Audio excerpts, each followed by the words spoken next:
Après avoir été acceptée à l'université de Stanford, mes parents ont décidé de me récompenser en m'achetant une petite maison près du campus. Cependant, la petite amie de mon frère semble penser qu'elle le contrôle complètement et agit comme si elle était la propriétaire des lieux. Elle a jeté toutes mes affaires de la maison et a eu l'audace de me dire « Ton frère est le seul héritier de la famille Ramos, alors maintenant je suis la maîtresse de cette maison. Arrête de traîner ici en mangeant gratuitement et sois intelligente. Fais tes valises et pars immédiatement. » J'ai enregistré sa petite mise en scène en vidéo et l'ai publiée dans notre groupe familial WhatsApp des Ramos, en écrivant « Si ce genre de déchets entre dans notre famille, considérez-moi, Camila Ramos, comme un échec. » Je m'appelle Camila Ramos et j'ai un frère jumeau, Alejandro Ramos. En grandissant, j'étais celle qui recevait toutes les attentions de mes parents, tandis qu'Alejandro était plus comme quelqu'un qu'ils avaient ramassé dans une benne à ordures. Prenez cet exemple, j'ai été acceptée à l'université de Stanford, qui se trouve à environ 30 minutes en voiture de chez nous, ce qui n'est pas très loin.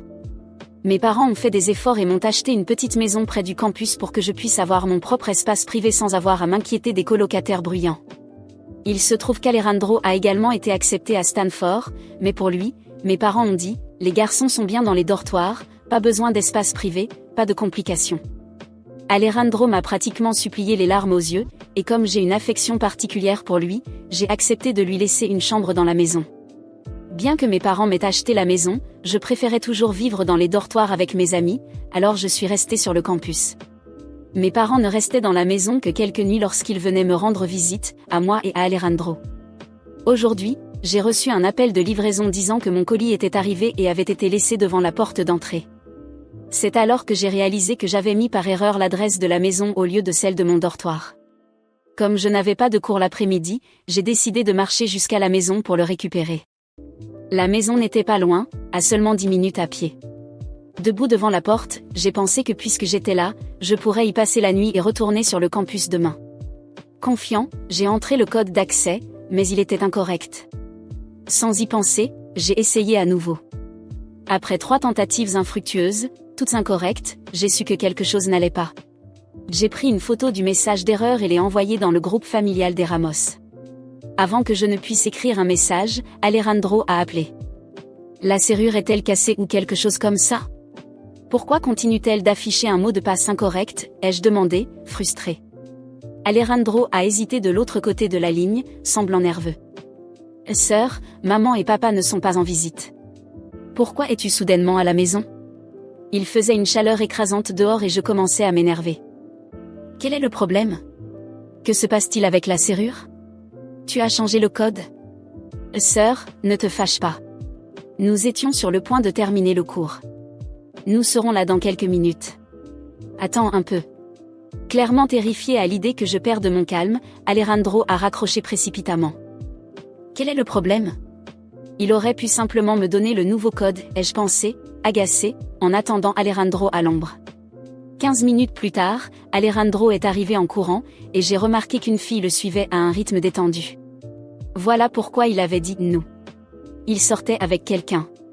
La fille, Valeria Bal Gutiérrez, avait une peau impeccablement claire et un maquillage parfaitement appliqué. Mais en s'approchant, elle m'a lancé un regard dédaigneux, comme si j'avais interrompu son rendez-vous et l'avais offensé. Voyant que j'étais sur le point d'exploser, Alejandro m'a rapidement donné un coca bien frais. Sœur, voici Val. Val, ma petite amie. Elle est restée ici quelques jours. J'ai pris le coca et cela m'a un peu calmé, mais au moment où j'ai réalisé que mon frère avait sa petite amie chez moi sans même me le dire, ma colère s'est ravivée. Alejandro, connaissant bien mon tempérament, a immédiatement ajouté « Val, voici ma sœur Camila. Elle est en finance. » Val, clairement, ne voulait pas parler. Ce n'est que lorsqu'Alejandro l'a poussée qu'elle m'a salué d'un simple signe de tête. L'atmosphère était incroyablement inconfortable. Alejandro a brisé la tension en entrant le nouveau code et en ouvrant la porte. Le nouveau code était évidemment une date d'anniversaire. Ce n'était pas la mienne, ni celle d'Alejandro, ni celle de nos parents. Cela devait être celle de Val.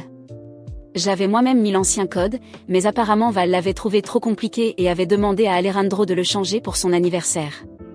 Quand Alejandro m'a expliqué cela, je n'ai pas pu m'empêcher de lui donner un coup de poing à l'épaule. Cet idiot avait donné le code de la maison à quelqu'un d'extérieur à la famille. Et non seulement cela, il l'avait changé pour quelque chose qu'elle pouvait se rappeler. Alejandro, remarquant mon irritation, a eu recours à sa tactique habituelle de petit frère impuissant. D'accord, je vais laisser passer cette fois, puisque visiblement Alejandro l'aime bien. Après tout, c'était notre première rencontre. Qui sait si nous nous reverrons? Inutile de rendre les choses trop tendues. Mais dès que j'ai mis un pied dans le salon, j'ai été complètement choquée. Quelqu'un peut-il m'expliquer pourquoi tout était rose? J'avais engagé un décorateur d'intérieur pour créer un style élégant et minimaliste. Maintenant, les murs étaient couverts de tableaux et d'affiches de style campagnard de mauvais goût. Des décorations bon marché et dépareillées pendaient partout comme sorties d'une étagère de solde dans un magasin de rabais. J'ai avalé ma colère et suis entrée. Alejandro me suivait, mais restait silencieux. J'ai regardé l'escalier et vu mes livres éparpillés sur les marches. La table avait une tasse vide de nouilles instantanées. Un de mes livres de collection, à couverture rigide et chère, était en dessous, utilisé comme sous-verre. Ce qui m'a le plus énervé, c'est que la suite à l'étage, ma chambre, était devenue leur chambre. Le deuxième étage avait une salle de bain partagée, une suite principale avec dressing et salle de bain privée, qui était à l'origine la mienne. Maintenant, c'était un désastre total et ils avaient remplacé la literie par un ensemble d'un rouge criard et affreux. En examinant la scène, j'ai vu que ma coiffeuse, qui était remplie de ma collection de produits de soins de la peau et de maquillage, était maintenant presque vide. Où sont toutes mes affaires, ai-je demandé, en pointant le mur désormais vide où mes parfums et rouges à lèvres étaient autrefois bien rangés. As-tu mangé mon rouge à lèvres? As-tu utilisé mon parfum pour un bain moussant? J'ai regardé Alejandro calmement, ce qui ne l'a rendu que plus nerveux. Quand je suis vraiment en colère, je reste silencieuse. Quand j'étais petite, j'avais un lapin comme animal de compagnie. Un parent distrait l'a tué et m'a trompé pour que je le mange. Calmement, j'ai pris une bouchée du lapin, puis j'ai pris une batte de baseball et suis allée chez eux, détruisant tout ce que je pouvais. Pendant les 3 mois suivants, je leur rendais visite chaque mois pour casser quelque chose de nouveau, jusqu'à ce qu'ils finissent par déménager. Val, cependant, semblait complètement indifférente à ma colère, assise tranquillement dans un fauteuil à bascule près de la fenêtre, savourant un bol de smoothie à l'avocat. Alejandro, terrifié à l'idée que j'explose, a rapidement promis qu'il remplacerait tout ce qui avait été perdu ou cassé. Cela m'a calmé un peu. J'ai pris une bouteille d'eau du réfrigérateur et suis sortie. Elle n'était pas satisfaite de mes paroles et a répondu sarcastiquement, « Eh bien, Camilla, c'est la maison de mon petit ami. Il peut utiliser ce qu'il veut. Le propriétaire ne se plaint pas, alors pourquoi toi tu te plains ?» Après l'épisode humiliant avec Val, j'ai réfléchi à la façon dont les choses en étaient arrivées là. J'ai toujours été la personne la plus stable et indépendante de notre famille, et voilà qu'une fille quelconque essayait de m'expulser de la maison que mes parents avaient achetée pour moi. J'étais encore furieuse, mais j'essayais de garder mon calme. Au fond de moi, je savais que tout cela était plus de la faute d'Alejandro que de Val. Il a toujours été faible, sans volonté, et facile à manipuler, mais je ne pouvais tout simplement pas laisser passer ça. 2 jours plus tard, alors que j'étais déjà de retour sur le campus, j'ai reçu un appel de mes parents. Mon père était furieux. « Camilla, que se passe-t-il? Quelle est cette histoire où tu veux qu'Alejandro et sa petite amie quittent la maison? Ta mère et moi avons dépensé beaucoup d'argent pour cette maison, et nous ne l'avons pas achetée pour que tu provoques des conflits. » Je suis restée figée une seconde. Bien sûr, Alejandro était allé pleurnicher auprès de nos parents, tordant l'histoire à son avantage et celui de Val. J'ai tout expliqué, sans omettre le moindre détail. J'ai parlé du changement de code, de la décoration horrible, de mes affaires jetées dehors. Ma mère est restée silencieuse, mais mon père m'a interrompu, « Val est une bonne fille. Elle essaie de faire de son mieux pour la famille, et tu devrais être plus flexible. » Flexible? J'étais la seule personne qui essayait toujours de maintenir la paix dans cette maison. J'ai pris une grande inspiration, au lieu de me disputer avec eux, je leur ai demandé de venir voir la maison de leurs propres yeux. À contre-séhure, ils ont accepté. Le week-end suivant, je suis retournée à la maison avec mes parents. En entrant, ma mère a presque fait une crise. Les murs qui étaient autrefois élégants étaient maintenant couverts de cadres bon marché, des coussins de toutes les couleurs étaient éparpillés partout, dans un rose criard, et cette parure de lit rouge vif qui semblait sortie d'un film d'horreur de mauvais goût. Elle m'a lancé un regard d'excuse silencieuse. Il était clair que ni elle ni mon père n'avaient imaginé le désastre qu'était devenu cet endroit. Cette misérable de Val était là, bien sûr, assise sur le canapé comme si elle était la reine des lieux. En nous voyant, elle a souri avec ce petit sourire cynique. « Ah, bonjour, monsieur et madame Ramos. Je suis si contente que vous soyez venus. Alejandro et moi avons fait quelques changements pour rendre l'endroit plus confortable. J'espère que cela vous plaira. Ma mère semblait suffoquée. Val a continué, ignorant le malaise évident de tous. Oh, et Camilla, j'espère que tu n'es pas fâchée, mais comme tu n'utilisais pas tes crèmes et tes parfums, j'ai pensé que ce serait un gaspillage de les laisser là à prendre la poussière. Comme si c'était la chose la plus naturelle du monde d'utiliser mes produits personnels. Je me suis approchée calmement, mais à l'intérieur, j'étais sur le point d'exploser. Val, pourquoi penses-tu que tu as le droit de jeter mes affaires? Tu n'as même pas la permission de rester ici, encore moins de changer la décoration ou d'utiliser ce qui m'appartient. Elle a ri, et cette fois, le cynisme était encore plus évident. Camilla, ton frère est le seul héritier des Ramos, et tu le sais bien. Nous allons construire notre vie ici, donc tu n'as vraiment pas besoin de tout ça. Et soyons honnêtes, tu as déjà ta chambre sur le campus, tu n'as pas besoin de cette maison. J'ai regardé mes parents, espérant qu'ils diraient quelque chose, mais ils sont restés silencieux. Mon père, bien que visiblement mal à l'aise, n'a pas dit un mot pour me défendre. Je savais que j'allais devoir régler cela toute seule. J'ai pris une profonde inspiration et fait un pas en avant. Val, je t'ai déjà donné assez de temps pour quitter cette maison. Maintenant, tu vas prendre tes affaires et dégager d'ici. Elle a levé les yeux au ciel et s'est retournée, se dirigeant vers la cuisine d'un pas désinvolte, comme si mes paroles étaient sans importance. C'est alors que j'ai compris, cette fille se croyait intouchable. Alejandro était complètement sous son contrôle, et elle croyait que mes parents la protégeraient toujours. Mais ce qu'elle ne savait pas, c'est que je n'étais pas du genre à rester passive. Au cours des semaines suivantes, j'ai commencé à rassembler tout ce dont j'avais besoin pour mettre fin une bonne fois pour toutes à la farce de Val. Je savais que la confronter ne suffirait pas, alors j'ai décidé d'être plus intelligente. D'abord, j'ai engagé un avocat pour examiner les documents de la maison. Elle avait été achetée à mon nom, une décision que mes parents avaient prise dès le début, mais qu'Alejandro et Val semblaient avoir oubliée. Légalement, elle n'avait aucun droit sur cette maison, et Alejandro n'y restait que par ma bonne volonté. Pendant ce temps, j'ai commencé à enquêter sur la vie de Val. Avec l'aide d'une amie en faculté de droit, j'ai découvert qu'elle avait un passé assez intéressant. Valeria Bal Gutiérrez était connue pour s'impliquer avec des hommes riches et influents, et elle avait déjà traversé 2 relations désastreuses. Elle les manipulait, profitait d'eux, et quand elle obtenait ce qu'elle voulait, elle les jetait.